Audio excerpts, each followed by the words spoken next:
Hello, in this video report we will not focus on the mechanical aspect of watchmaking but make you discover more in detail how another important element of your watch is crafted, in this case leather straps, and we will do so with no one else than a company whose leather expertise is at the very origin of its prestigious history, Hermès.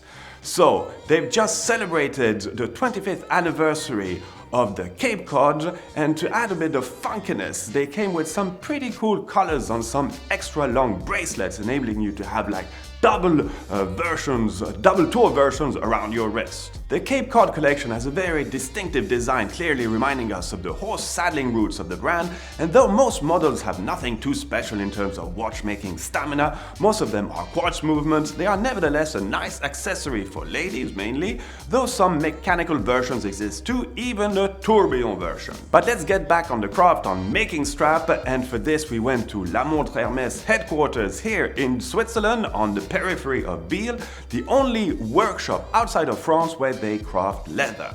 We met the head of this atelier who walked us through the entire fabrication process from leather selection to the various manual steps until the finished strap.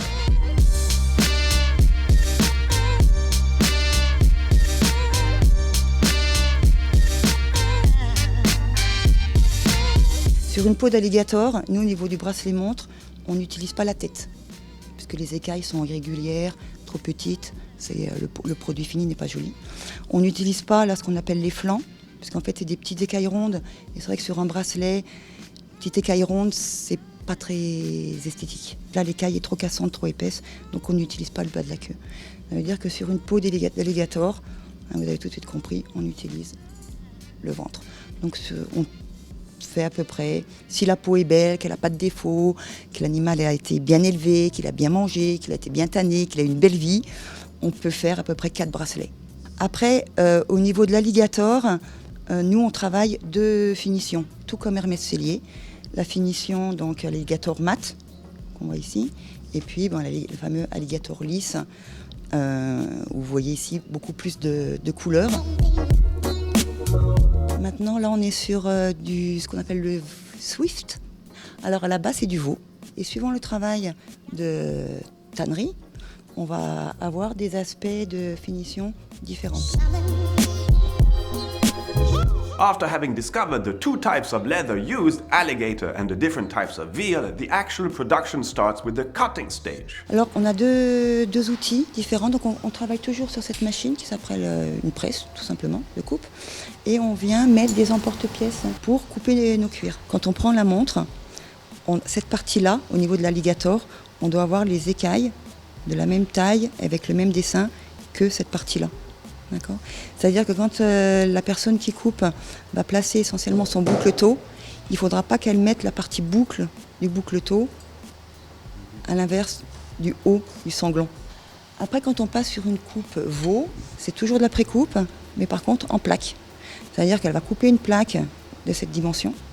Et après, au moment du montage, vous allez voir tout à l'heure, c'est les opératrices au montage qui vont, après, une fois que toutes les étapes de montage sont faites, elles vont venir couper plusieurs bracelets dans cette grande plaque.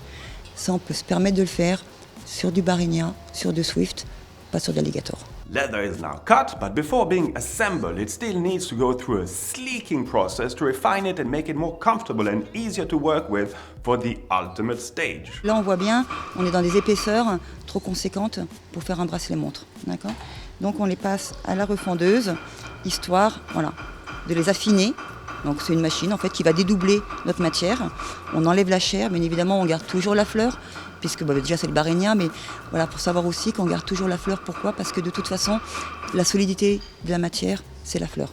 Et on les prépare aussi avec ce qu'on appelle une petite parure ici, puisque quand on va replier, à la fin, et notre montre va être positionnée ici, il ne faut pas qu'on ait de surépaisseur. Ensuite, vient l'étape d'encollage, on encolle nos matières et on se retrouve du coup avec ceci.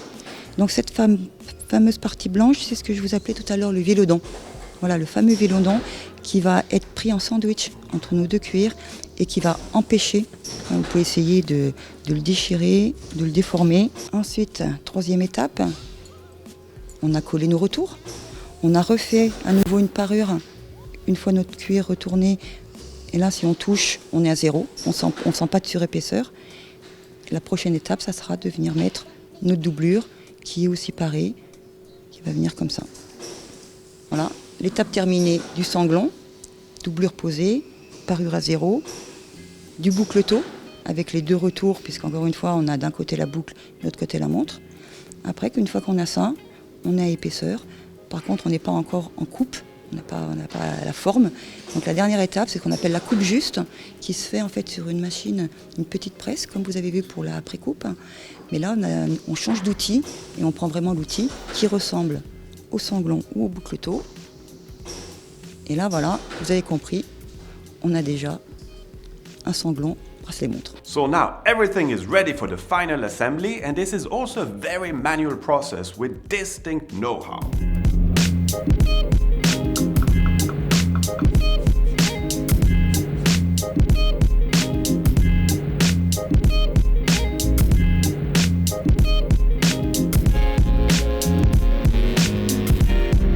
Donc ici, les artisans, ils récupèrent donc le bracelet qui est donc terminé comme ça par la partie montage, et ils vont faire toute la partie, ce qu'on appelle couture main, d'accord, la finition ici, pose de passant sur une toute petite partie de cuir comme ça.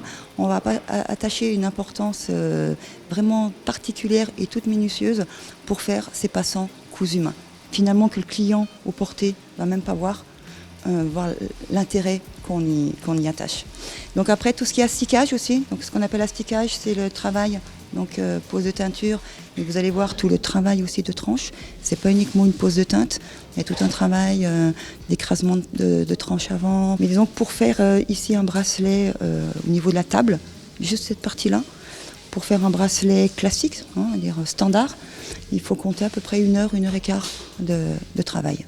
Donc il y a vraiment 3 grands métiers en fait au niveau de l'atelier pour arriver à partir d'une peau et sortir en bracelet fini, prêt à faire le bonheur de nos clientes. Well, I hope you know more now on how your leather strap is made, but I'm not sure all leather straps go through such care as with Hermes version. All the best to you, see you very soon.